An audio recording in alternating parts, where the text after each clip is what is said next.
క్షమే క్షమే యతే పాపం క్షమే శత్రు వినాశనం అర్జునస్య ధనుర్ధారే రామర్ష ప్రియదర్శనం క్షమే క్షమే యతే పాపం క్షమే శత్రు వినాశనం అర్జునస్య ధనుర్ధారే రామర్ష ప్రియదర్శనం క్షమే క్షమే యతే పాపం క్షమే శత్రు వినాశనం అర్జునస్య ధనుర్ధారే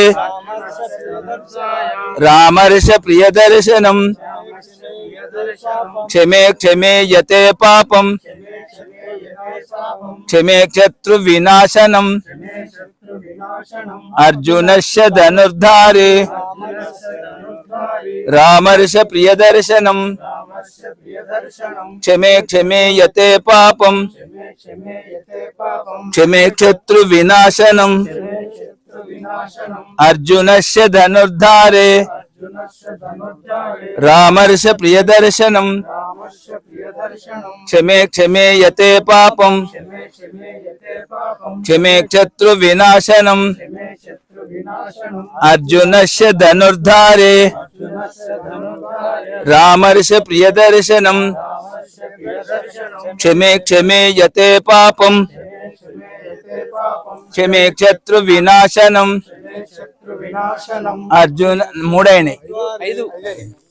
క్షమే శత్రు వినాశనం అర్జునస్య ధనుర్ధారే రామర్ష ప్రియదర్శనం హరి ఓం తత్సత్ అవతారం దాతారం సర్వ సంపదాం లోకాభిరామం శ్రీరామం భూజో భూజో నమామ్యహం హనుమానాంజనాసును వాయుపుత్రో మహాబల రామేష్ట పల్గునాశక పింగాక్షోమిత విక్రమ ఉరవిక్రమనచ్చైవ సీతా శోక వినాశక లక్ష్మణ ప్రాణదాత చ దశగ్రీవస్య దర్పణ ద్వాదశైతాని నామాని కపీంద్రస్య మహాత్మన స్వాపకాలే పటే నిత్యం యత్ర కాలే విశేషిత తస్య మృత్యు భయం నాస్తి సర్వత్ర విజయీ భవేత్.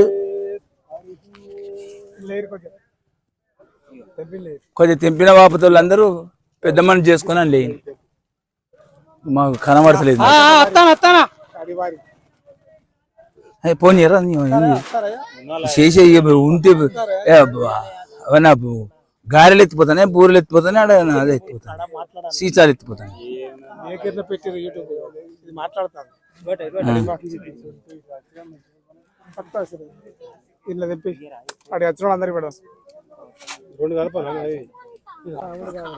అందరికీ నమస్కారం. అందరికీ విజయదశమి శుభాకాంక్షలు. అందరూ చాలా మంది మాట్లాడున్నారు పెద్దవాళ్ళందరూ.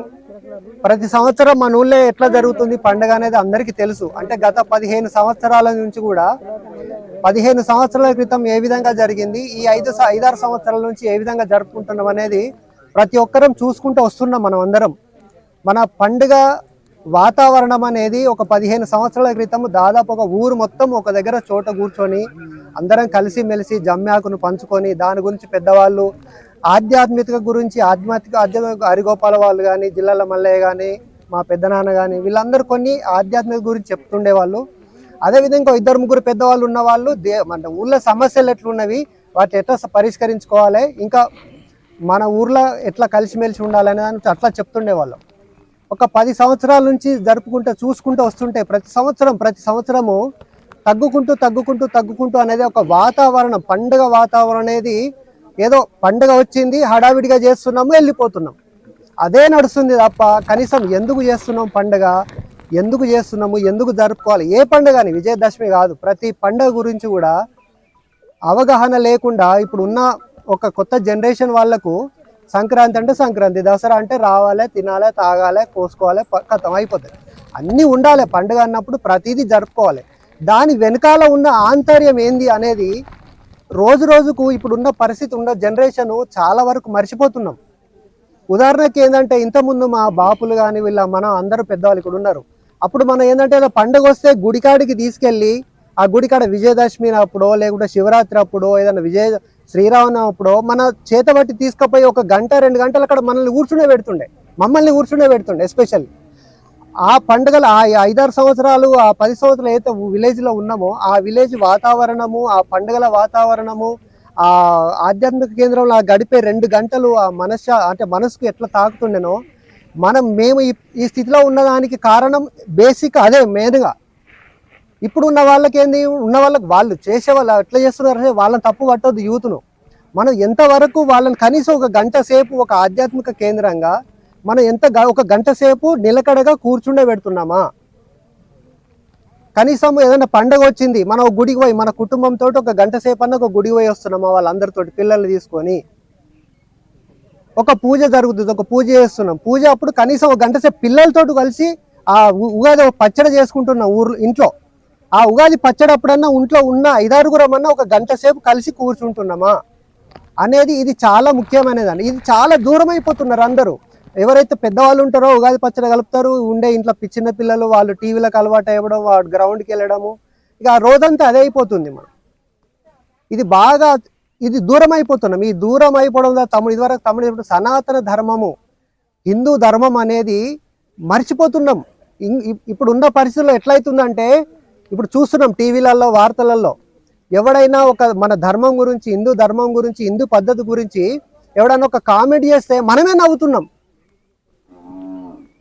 సో ఇది ఎందుకు నవ్వుతున్నాము అంటే దాని గురించి మనకు తెలియక మనం ఏదో హేళనగా అవుతుంది. కానీ హిందూ ధర్మాన్ని ఎప్పుడైతే తక్కువ అంచనా వేస్తామో అది నాశన కాలానికి తప్ప వేరే దానికి ఉండదు. అది ప్రతి ఒక్కరూ మన వాళ్ళు, ఇక్కడ ఉన్న వాళ్ళందరూ పెద్దవాళ్ళే. నేను ఒక 2 నిమిషాలు మాట్లాడతా. ముఖ్యమైనది ఈ రోజు నుంచి ఇక నుంచి అయినా మన ఊర్లో నేను కోరుకునేది ఏంటంటే, నేను కూడా పెద్దవాళ్ళని కోరుతున్నా, నేను కూడా ఉంటాను. ప్రతి పండుగ, ఉదాహరణకి ఇప్పుడు విజయదశమి వచ్చింది. విజయదశమి ఏం చేసినాం, మనము 2 గంటలు క్లోజ్ చేయాలనుకున్నాం. 2 గంటలు క్లోజ్ చేయగానే అందరూ వచ్చేసిరు, టకాటక హడావిడి చేసేసినాము. ఒక అరగంటలో మొత్తం విజయదశమి అయిపోయింది. ఎందుకు చేసుకోండి? ఇప్పుడు నేను ఇవాళ చూసిన ఇన్ని సంవత్సరాల నుంచి ఎప్పుడులే, ఇన్ని సంవత్సరాలు యూత్ మొత్తము మన ఇప్పుడు గద్దె చుట్టూ మొత్తం దాదాపు సగం మంది యువకులు ఉన్నారు, చాలా మంది యువకులు ఉన్నారు. పెద్దవాళ్ళు దాదాపు ఒక 20-30 మంది ఉన్నారు. దాదాపు యువకులు అందరూ ఒక 60-70 మంది ఉన్నారు. 60-70 మందిని మనం ఒక గంట సేపు మనం ఒక అబ్జర్వేషన్లోకి తీసుకురావాలి అంటే ఏం చేయాలనేది అనిపించింది. కొంచెం డిస్కస్ చేసినాం, 2-3 యువకులు ఉండే వాళ్ళతో డిస్కస్ చేసినాము.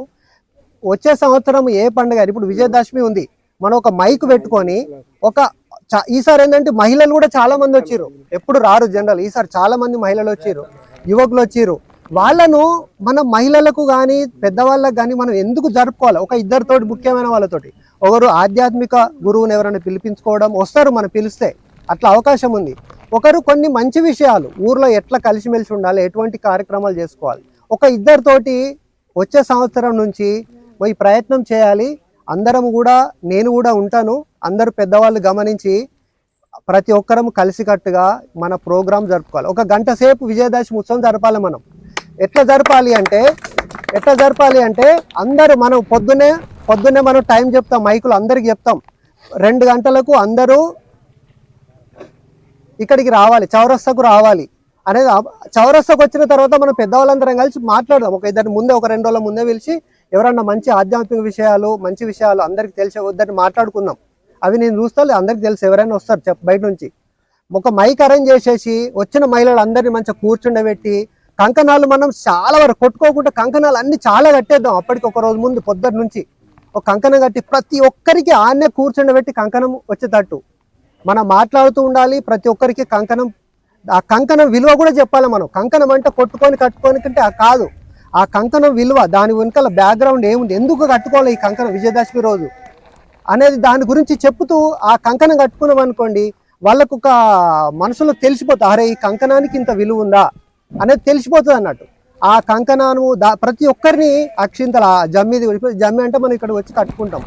కానీ ఇటువంటిది ఇంతకుముందు తమ్ముడు చెప్పినట్టు గుడికాడ కూడా గుడిని పట్టించుకోవడం పెద్దవాళ్ళు, రాజకీయాలకు అతీతంగా.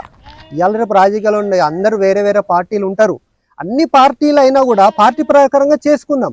ఆధ్యాత్మికతంగా వచ్చేసరికి అన్ని పార్టీల వాళ్ళు, పెద్దవాళ్ళు, చిన్నవాళ్ళు, యువకులు అందరూ ముందుకొచ్చి అక్కడ నిలబడి అన్ని కార్యక్రమం శ్రీరామనవమి ఉంది, శ్రీరామనవమి రోజు అందరూ అక్కడ ఉండి విజయవంతంగా చేసి మన జగ్గయ్యపేట అంటే ప్రతి విలేజ్లో, మండలం లెవెల్లో కానీ జిల్లా లెవెల్లో కానీ ఒక మంచిగా జరుపుతున్నారనే భావన తీసుకురావాలనేది నా కోరిక. అంటే ఇంతకుముందు ఉండే మన జగ్గేపేట అంటే చాలా వరకు ఎంతో అరే జగ్గేపేటలో తమ్ముడు చెప్పినట్టు భజన అంటే పోటీలు జరుగుతుండే, జగ్గేపేట అంటే హై స్కూల్ ఉంటుండే, ఇట్లా బాగా మంచిగా చేస్తుండే. ఇప్పుడు కూడా మనం మన విలేజ్ యొక్క పూర్వ వైభవాన్ని తీసుకొని రావాలని కోరుకుంటూ ముగిస్తున్నాను. శివర్ గారు 2 నిమిషాలు మాట్లాడారు, అది కూడా తొందరగా క్లోజ్ చేయి.